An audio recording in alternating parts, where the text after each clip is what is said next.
Hey, what's up, ladies and gents? Welcome back to episode 4 of the Ryan Kostroski Show. What we want to talk about today, pretty simple. 5, what I consider pretty easy things to do if you want to up your sales. I talked about it yesterday. I went through my work experience a little bit, but basically, since the age of 14, I've been doing sales in some type of shape, way, or form. Like I brought up yesterday, my parents owned a market research firm, so at like the age of 14, I was on the phone doing telemarketing surveys and things like that. And then I have like 15 actual years of real sales experience. So before we jump into that, though, guys, before we get going, I've had a few of you guys reach out to me already. If there's anybody who wants to come on the show, if you have something that you think is important to talk about, anything you think will bring value or wisdom to the people listening, just hit me up. Send me an email, tweet, whatever it might be. So put something in the comment section. I'll try to read it. Really easy to get a hold of, guys. Just let me know if you are interesting or got something to say. You can come on as many times as you want. I want this to be like an interactive show where we bring other people on. Google Hangout makes it real easy for us. So if that's something you're interested in, just reach out to me and let's chat or let's talk.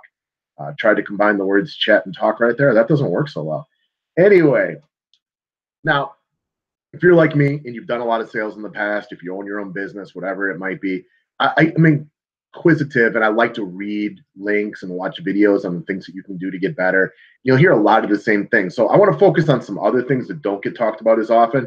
And all of these are simple things, just toss into your rotation that really shouldn't take you any extra work, but just ways to put you in a better spot in order to make more money, which is all about.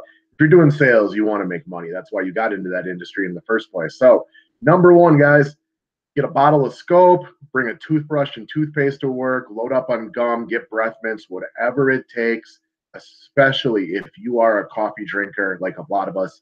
Make sure that breath is minty, minty fresh, guys, because there are very few things less appealing than just awful, awful breath when you're on a work form, or pretty much anything that there is in life. So the thing I wanted to share here real quick, how does smell affect the memory? The sense of smell is closely linked with memory, probably more so than any of our other senses.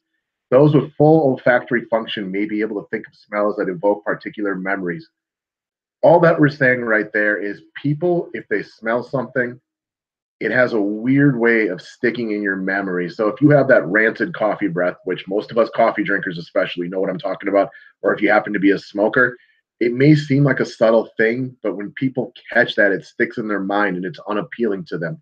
And as I'll bring up over and over again, if you're in a sales appointment or if you're in a meeting or whatever it might be, most people aren't going to remember everything that you talk about, but they're going to remember the feelings and the senses and the smells. And if the first thing that comes to their memory is bad, bad coffee breath or cigarette smell or whatever it might be, it's got this weird wave in the back of their mind of being a turnoff to them. So minty fresh breath, guys. It seems simple. It's not a hard thing to do. It's good for your hygienics and everything like that. But I used to have a bottle of Scope, and I'd probably do mouthwash 3-4 times a day while I was at work. It would just be better because as great as gum and mints are, it's hard to cover up that coffee smell. And we all like our coffee so we can get rolling in the morning, right, guys? Anyway, next up. Seems silly, guys, but handwritten thank you notes. In a day of electronic communication where most of us communicate via text, Twitter, Facebook, Snapchat, whatever you think of, we don't talk a lot anymore, and we're definitely not writing handwritten thank you notes. There is a lot of power that goes along with it. So I will just take my most recent full-time job before I started my own business a couple of years ago, and I would spend maybe 15 minutes a week writing out handwritten thank you notes for a variety of sales appointments that I would go on. And a lot of times they wouldn't do much or they wouldn't do anything. The thing about a handwritten thank you note, though, it doesn't take a lot of time and it isn't going to cause you any harm. On the same time, though, it will be a positive effect for you on a couple people. And I'm just going back and thinking of my last job. This is something I've done for a wide variety of sales positions. And I can think of 2 separate sales I had. I mean, these are bigger sales too, because this was technology sales, bigger ticket items. These are $100,000 sales. And, if I get a percentage of that, that's nice, chunk of change for somebody like myself. But I can think of 2 separate sales I have where at both points did one of the decision makers said that the feeling they got from the handwritten thank you notes was a big part of the reason they worked with me. Now, I know that seems silly, and I would personally never make a decision based on something like that.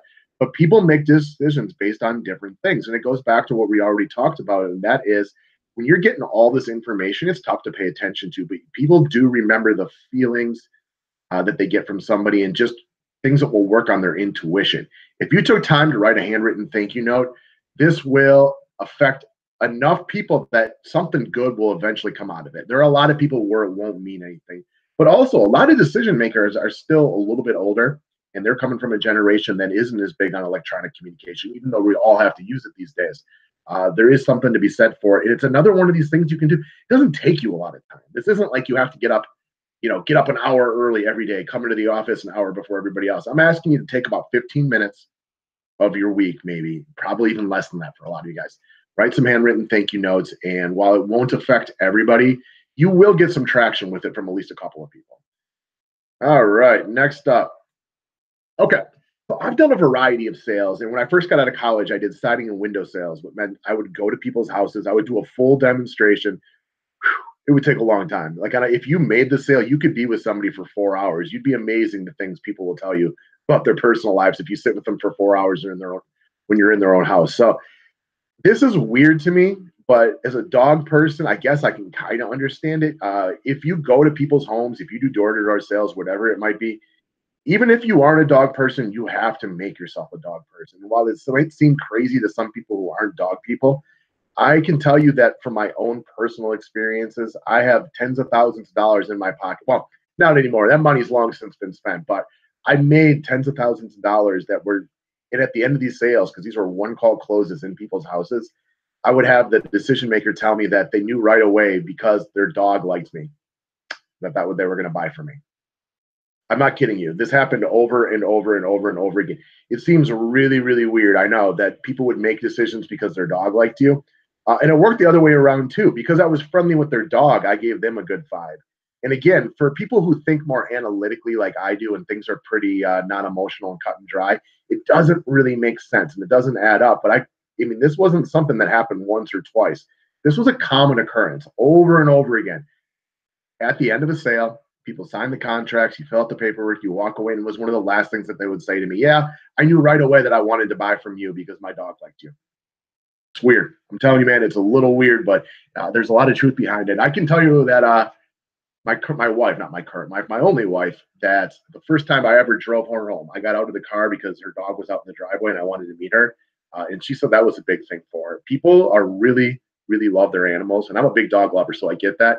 And it's amazing how a relationship you might have with their animal, even if it's only brief and passing, will make a big difference to them. So become a dog person if you aren't one already, and pay that dog attention when you get in the house. All right, next up, 4.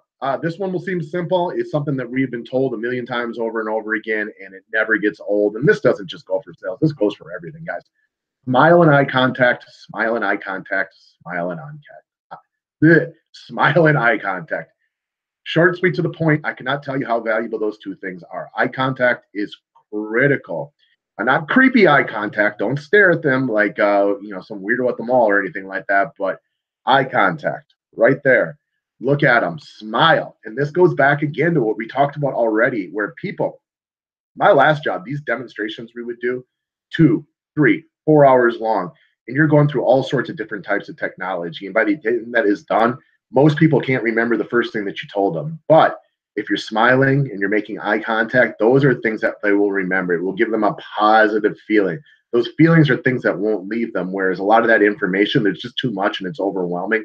So that's the kind of thing that unfortunately gets left behind. Now, this doesn't work the same for everybody. If you ever tried selling to engineers and people would think more analytically, that's kind of the way I think. It's not going to work quite as well with them, but there are a lot of people who make their decisions based on emotion and the feelings that they get. So keep that smile and eye contact rolling. It's something we've all heard about a million times before, but you've heard it a million times before because it's a thing. It's legitimately a thing.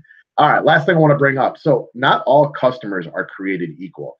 And this works the same across every industry I've ever worked in. And I'm willing to bet that it's probably the same across every industry out there.